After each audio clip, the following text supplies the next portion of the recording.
पहलगाम कश्मीर की वो धरती जिसे लोग जन्नत कहते हैं, ऊंचे पहाड़, बहती हवा और बैसरण का वो मेडो जहां सैकड़ों लोग सिर्फ सुकून ढूंढने आते हैं। लेकिन 22 अप्रैल 2025 को इस जन्नत में वो हुआ जो किसी ने सोचा भी नहीं था।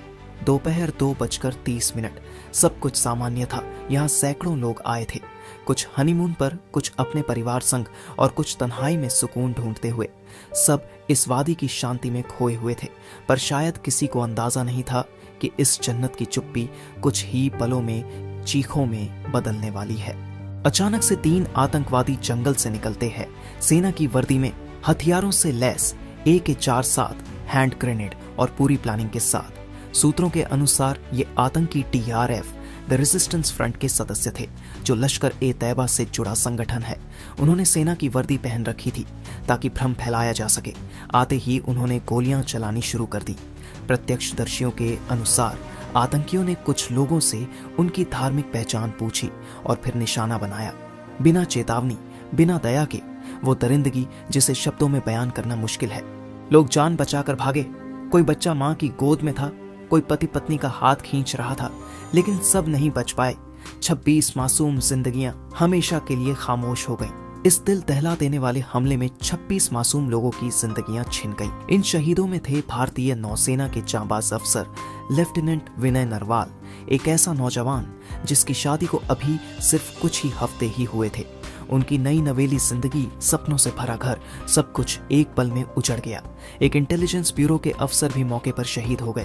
इसके अलावा 2 विदेशी नागरिक, एक UAE और एक नेपाल से थे। 20 से ज्यादा लोग गंभीर रूप से घायल हुए। एक महिला ने कहा, हम सेल्फी ले रहे थे, तभी पीछे से फायरिंग शुरू हुई। सब गिरने लगे। मैं अपने बेटे को लेकर भागी, लेकिन मेरी आंखों के सामने मेरे पति को मार दिया उस दरिंदा ने। हमले के बाद प्रधानमंत्री नरेंद्र मोदी सऊदी अरब से सीधे दिल्ली लौटे। उन्होंने कहा, जो इस हमले के पीछे हैं, उन्हें इंसानियत और कानून दोनों से सजा मिलेगी। गृहमंत्री अमित शाह श्रीनगर पहुंचे। राष्ट्रीय सुरक्षा सलाहकार अजित डोभाल ने सीधे ऑपरेशन की कमान संभाली। सेना, CRPF और जम्मू कश्मीर पुलिस ने संयुक्त सर्च ऑपरेशन शुरू किया। अमेरिका, फ्रांस, जापान, UAE, रूस, सभी देशों ने इस हमले की निंदा की। संयुक्त राष्ट्र महासचिव ने कहा, पर्यटकों पर हमला सिर्फ एक देश पर नहीं, पूरी इंसानियत पर हमला है।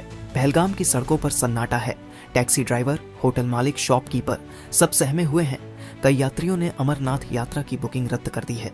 एक लोकल गाइड ने कहा, ये सिर्फ टूरिज्म का नुकसान नहीं, हमारा हौसला भी टूटा है। हर गोली सिर्फ एक शरीर नहीं गिराती, वो पूरे परिवार को तोड़ देती है। लेकिन भारत न पहले झुका है, न अब झुकेगा। हम अपने पर्यटकों की रक्षा करेंगे, अपने लोगों का साथ देंगे और आतंकवाद को उसकी जड़ों से खत्म करेंगे। ये जन्नत फिर मुस्कुराएगी, क्योंकि आतंक की कोई जमीन नहीं होती। अगर इस घटना ने आपको भी झकझोर दिया है तो इस वीडियो को शेयर कीजिए, ताकि हर कोई जाने आतंकवाद का चेहरा कितना डरावना है और इंसानियत कितनी कीमती। मिस्टर एनिमेशन को सब्सक्राइब करें। सच दिखाने की हमारी कोशिश में हमारा साथ दें।